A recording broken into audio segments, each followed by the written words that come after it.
আমি একজন ধর্ষিতার বাবা, আমি একজন খণ্ড বিখণ্ড লাশের বাবা, রাস্তায় বের হলে বলে রামেশার বাবা। একজন বাবা মাকে, সেই সন্তানকে সমাজের নরপিস হায়ানারা খেয়ে ফেলে, ধর্ষণ করে ফেলে, এর দায়িত্ব কার? এর দায়িত্ব কে নেবে? আমরা সাধারণ জনগণ, সমাজ, রাষ্ট্র, না অতি শিক্ষিত যারা আপনারা আছেন এই যে গুলটেবিল করছেন? আমাকে আপনারা ক্ষমা করবেন যদি আমার ভাষা বা আমার ব্যক্তি বা আমার আবেগ আপনাদেরকে আহত করে থাকে। আমি আপনাদের কাছে করজোরে ক্ষমা চাই, কিন্তু আমি আমাকে অপরাধ করতে পারছি না। আজকে আমি আব্দুল হান্নান মোল্লা না, আমি একজন ধর্ষিতার বাবা, আমি একজন খণ্ড বিখণ্ড লাশের বাবা, রাস্তায় বের হলে বলে রামেশার বাবা। আমি তো রামেশের বাবা হয়ে থাকতে চাইনি, একজন ধর্ষিতার বাবা হয়ে থাকতে চাইনি। আমি তো আব্দুল হান্নান মোল্লা হয়ে রামেশের গর্বিত পিতা হয়ে থাকতে চেয়েছি।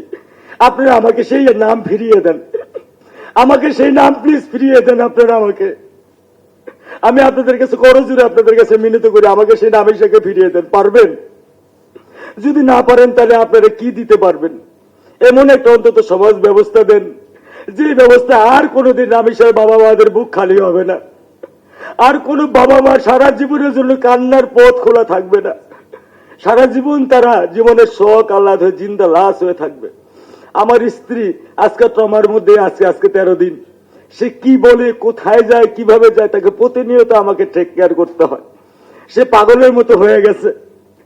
আমি জানি না, আল্লাহ ভালো জানে সে সুস্থ হবে কিনা। আমারও আরেকটা বাচ্চা আছে, আমি এখন তাকে নিয়েও খুব ভয়ে ভীত এবং শঙ্কিত।